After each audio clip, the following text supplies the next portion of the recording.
Proverbs 31. We're finally here, and October 31st is also Halloween, and I really don't have much to say about Halloween, but I have a lot to say about Proverbs 31. There's many books written about Proverbs 31, and I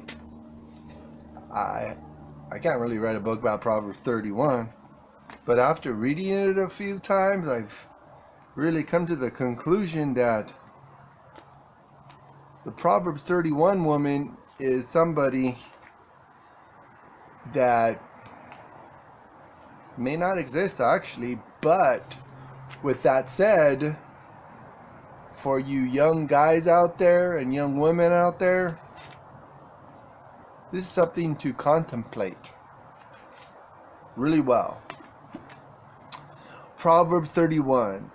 The sayings of King Lemuel, an inspired utterance his mother taught him. So first point, go to your parents, go to your guardians and ask them, hey, teach me something.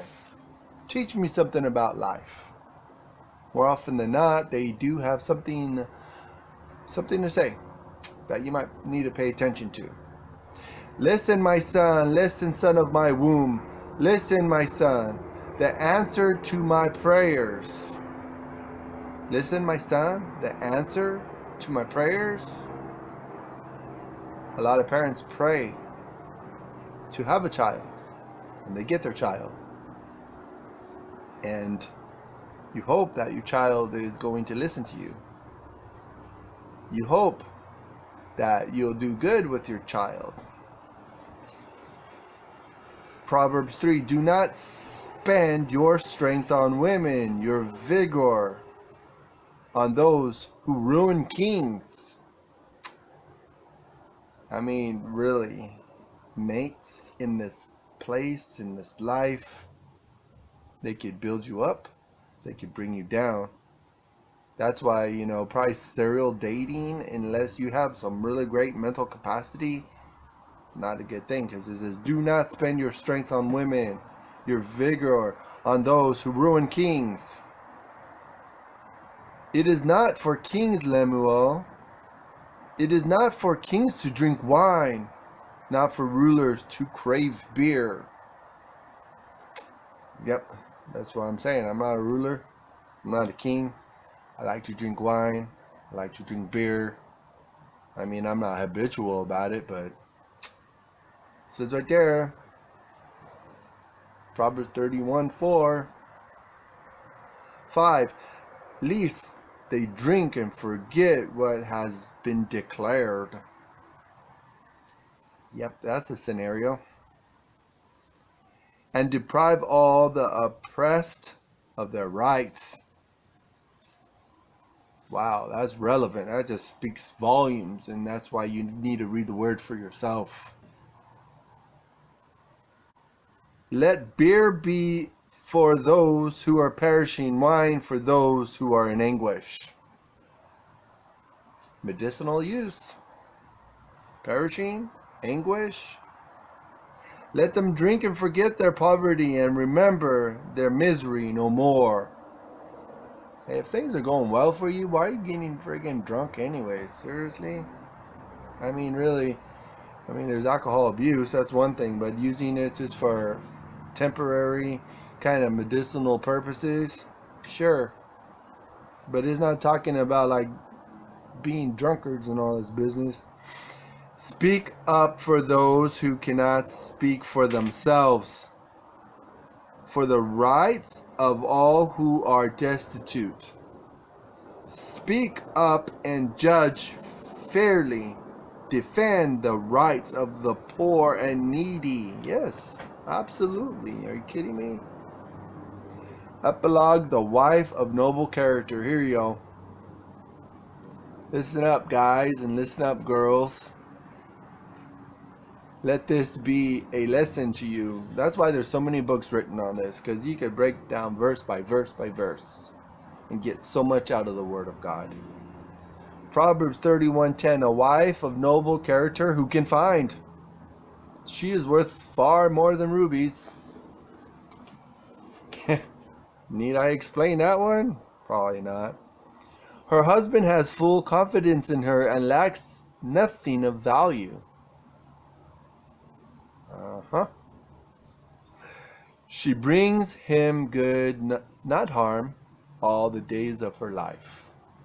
Wow, that kind of makes me get a lump in my throat. Not my situation. She selects wool and flax and works with eager hands. This is not describing no lazy woman. Not at all. Not that I see here. We're talking about women in this passage right here. Because believe it, there's men that have responsibility too. So it's not like anything. It's like, let's stick on the subject. She is like the merchant ships bringing her food from afar. She gets up while it is still night. She provides food for her family and portions for her female servants. Yep, there's not no lazy woman that wants to sleep all the time. Sleep all the time. It's not normal. This woman's getting up when it's still night to provide. I mean, I get up at 1:30 in the morning to get to work. Seriously?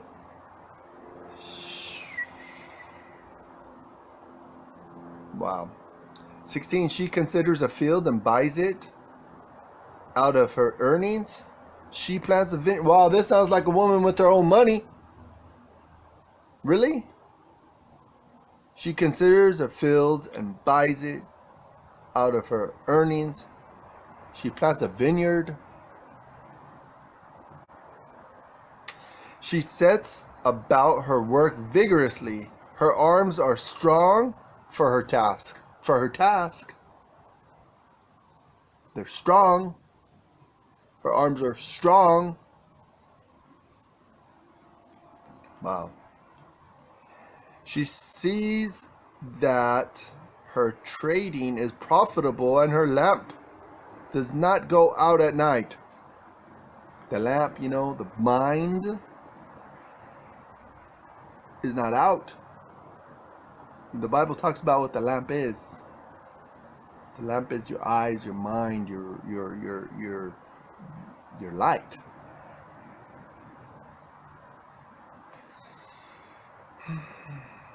In her hand, she holds the distaff and grasp the spindle with her fingers. She opens her arms to the poor and extends her hands to the needy. Oh, that's the Proverbs 31 woman so far. I think there's probably 10 more verses. Let's see here. I'm reading NIV today. I mostly read the NIV for this series. But find a translation you like. Proverbs 31:21. When it snows, she has no fear for her household, for all of them are clothed in scarlet. They're protected.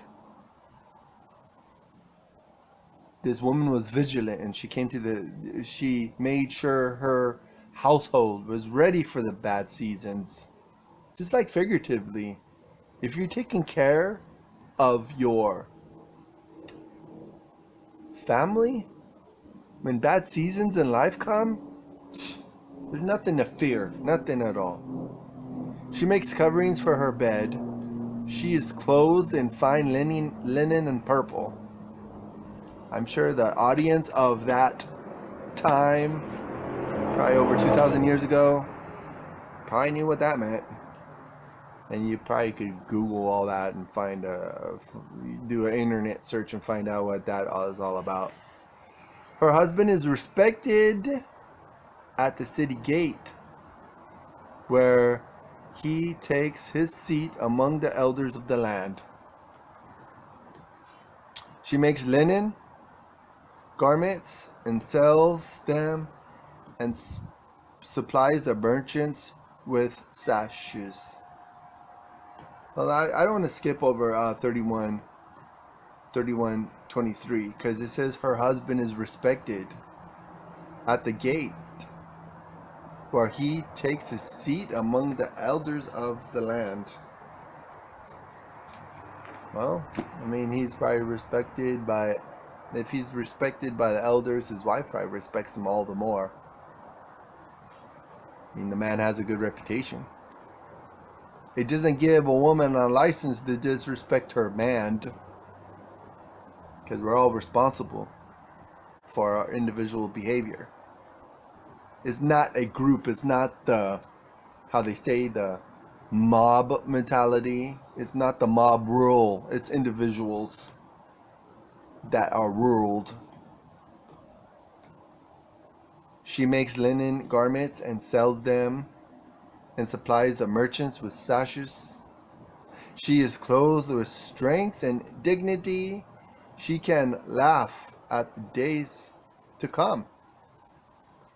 This woman could laugh at the days to come because she's clothed with strength and dignity. So this woman is saying, bring it on. Bring it on. She says bring it on because she's prepared.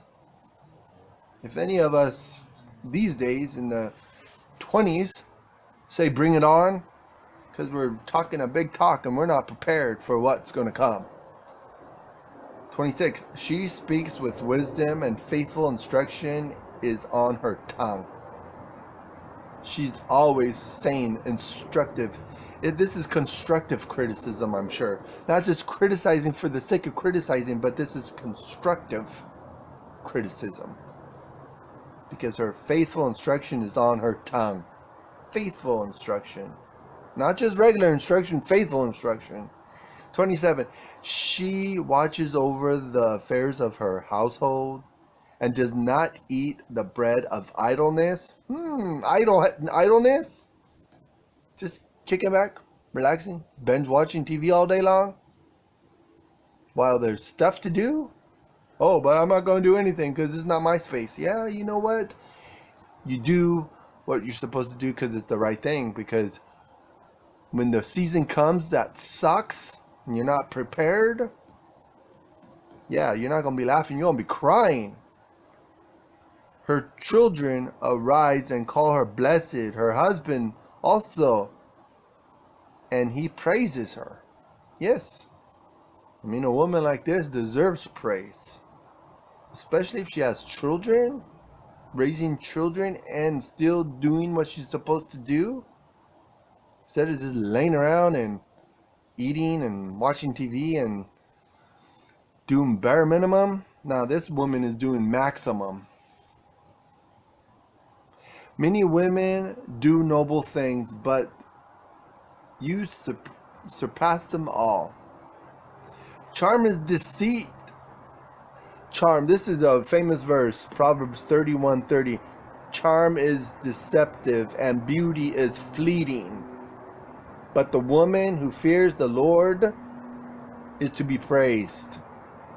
Honor her for all that her hands have done, and let her works bring her praise at the gates. Nothing beats a reputation. You got a bad reputation, don't expect blessings and good things to happen.